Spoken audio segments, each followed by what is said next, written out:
നമ്മൾ മൂன்று മുഖം എന്ന് പറയുന്ന സിനിമ എങ്ങനെയാണെന്ന് നോക്കാം. അതിലെ കഥ എങ്ങനെയാണെന്ന് ഇന്ന് വിവരിക്കാം. രജനീകാന്തിനെ പ്രശസ്തിയിലേക്ക് ഉയർത്തിയ ഒരു സിനിമയാണ് മൂன்று മുഖം. അതിലെ ഹീറോയായി വരുന്നത് അലക്സ് പാണ്ഡെ എന്ന് പറയുന്ന ഒരു പോലീസ് ഇൻസ്പെക്ടറാണ്. പിന്നെ അരുൺ എന്ന് പറയുന്ന അദ്ദേഹത്തിന്റെ മകനും അദ്ദേഹത്തിന് വേറൊരു മകനും കള്ളനായി വരുന്നൊരു മകനുമുണ്ട്. ആ കള്ളനായ മകനെ ക്ലൈമാക്സ് സീനുകളിൽ അവസാന രംഗങ്ങളിലാണ് കാണിച്ചത്. രജനീകാന്തായ അരുൺ വിദേശത്ത് നിന്നും വരികയാണ്.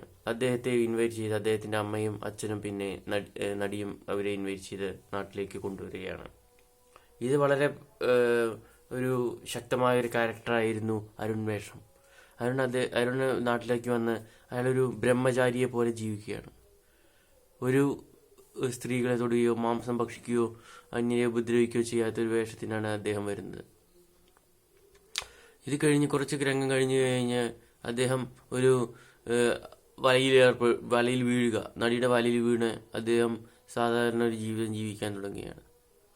അതിനെ തുടർന്ന് അദ്ദേഹം പിന്നെ കാണുന്നത് അദ്ദേഹത്തിന്റെ സഹോദരനായ വളർത്തമ്മയുടെ വീട്ടിൽ ചെന്ന് അദ്ദേഹം അവരോട് സംസാരിച്ച് ഡയറി ഉണ്ടാവും, അലക്സ് പാണ്ഡെന്റെ ഡയറി. ആ ഡയറി വായിച്ച് അരുണ് സ്വന്തം അച്ഛനെ കുറിച്ച് അറിയുകയും വളർത്തച്ഛന്റെ കൂടെയാണ് താൻ ജീവിക്കുന്നതെന്നും അറിയുകയാണ്. അതിനെ തുടർന്ന് അദ്ദേഹം അലക്സ് പാണ്ഡെനെ കൊന്ന വില്ലന്മാരെ കൊല്ലുകയാണ് ചെയ്യുന്നത്. ക്ലൈമാക്സ് രംഗങ്ങളിലേക്ക് എത്തുമ്പോഴേക്കും അലക്സ് പാണ്ഡെന്റെ സഹോദരൻ വന്ന് അദ്ദേഹത്തിന്റെ കള്ളനായി വേഷം അഭിനയിച്ച അദ്ദേഹം താൻ ഒരു അരുൺ വന്ന ഇൻസ്പെക്ടറുടെ വേഷത്തിൽ അലക്സ് പാണ്ഡെന്റെ പുനർജന്മമാണെന്ന് പറഞ്ഞു വരികയാണ്. അപ്പോൾ ഇത് കണ്ട വില്ലന്മാർ അദ്ദേഹത്തെ അടിക്കുകയും കൊല്ലുകയും ചെയ്യാൻ നോക്കുകയാണ്.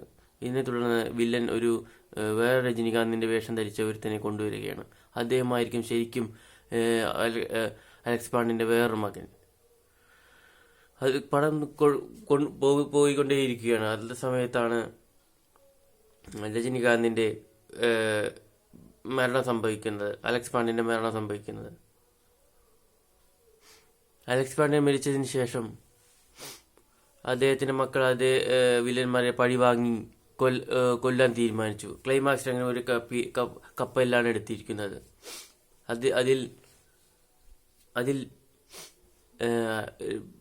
സഹോദരനായ അരുണെ കെട്ടിയിട്ട് തല്ലുകയാണ്. ആ സമയത്ത് രക്ഷിക്കാനായി കള്ളനായ സഹോദരൻ വന്ന് അവരെ അടിച്ചു വീഴ്ത്തി എല്ലാ രംഗങ്ങളിലും അദ്ദേഹം പേര് നേടുകയും ചെയ്തു. ആ ക്ലൈമാക്സ് സീനിൽ കള്ളനായ അലക്സ് പാണ്ഡെന്റെ മകൻ മരിച്ചു വീഴുകയും സ്വന്തം സഹോദരന്റെ മരണം കണ്ട് ദുഃഖിച്ച് ക്ലൈമാക്സിൽ മാലയിട്ട് ചാർത്തി അദ്ദേഹത്തെ തൊഴുത് ക്ലൈമാക്സ് രംഗം അവസാനിക്കുകയും ചെയ്യുന്നു. ഈ അലക്സ് പാണ്ഡെ എന്ന ക്യാരക്ടറിൽ ഇതിൽ ശക്തമായ ഒരു ക്യാരക്ടറാണ്. അതേപോലെ അരുൺ എന്ന് പറയുന്ന വേഷം വളരെ ശക്തമാണ്. കള്ളനായി വരുന്ന രജനീകാന്തും വളരെ ശക്തനാണ്. ഈ മൂന്ന് വേഷവും രജനീകാന്ത് കൈകാര്യം ചെയ്യുന്ന കണ്ടാൽ നമ്മൾ അത്ഭുതപ്പെടും. കാരണം അദ്ദേഹത്തെ പോലൊരു ആക്ടർ ഇന്ന് ഇന്ത്യയിലില്ല എന്ന് തന്നെ പറയാം. അലക്സ് പാണ്ഡെന്റെ വേഷം കാണുമ്പോൾ നമ്മൾ ഒരു ഡയലോഗ് പറയും. അദ്ദേഹം തീപ്പെട്ടിക്ക് രണ്ട് പക്കം വിരസനാഥ തീ പിടിക്കൂ, ഇന്ത അലക്സ് പാണ്ഡ്യനിക്ക് എങ്ക 10 വെച്ചാലും ഒരു തീ പിടിക്കുമെന്ന് പറഞ്ഞു നാഥ അലക്സ് പാണ്ഡ്യൻ എന്ന് പറഞ്ഞ് രജനീകാന്ത് പറയുന്ന ഡയലോഗ് വളരെ പ്രശസ്തി പിടിച്ചു പറ്റിയ ഒരു ഡയലോഗാണ്. നിങ്ങൾക്കറിയാം, രജനീകാന്തിനെ പോയൊരു നടൻ ഇനി ഇന്ത്യയിൽ ഉണ്ടാവില്ല എന്ന് കരുതുന്നു ഞാൻ. കമൽഹാസൻ, അമിതാഭ് ബച്ചനെ പോലെയുള്ള പിന്നെ ധർമ്മേന്ദ്രയെ പോലുള്ള നടന്മാരാണ് ഇപ്പോൾ ഉള്ളത്. രജനീകാന്ത് അത്രയ്ക്കും വളരെ വളർച്ചയിലെത്തി കഴിഞ്ഞ ഒരു നടനാണ്. നമുക്കറിയാം, അദ്ദേഹത്തിന്റെ കുറെ പടങ്ങൾ പടയപ്പ, ഭാഷ എന്ന പടങ്ങളിൽ ഒരുമിച്ച് നിൽക്കുന്ന ഒരു പടമാണ് മൂன்று മുഖം. നിങ്ങൾ പോയി യൂട്യൂബിലോ മറ്റോ കണ്ട് സന്തോഷിക്കൂ, എൻജോയ് ചെയ്യൂ, ഈ പടം കണ്ട് വാച്ച് ചെയ്യൂ, പിന്നെ ഷെയർ ചെയ്യൂ ഈ പടം. പിന്നെ രജനീകാന്തിന്റെ പടങ്ങൾ കണ്ടുകൊണ്ടിരിക്കൂ, നമ്മുടെ യൂട്യൂബ് ചാനൽ കണ്ടുകൊണ്ടിരിക്കൂ. കഥകൾ ഇങ്ങനെ വന്നുകൊണ്ടേയിരിക്കുന്നതാണ്. Thank you. Okay, by.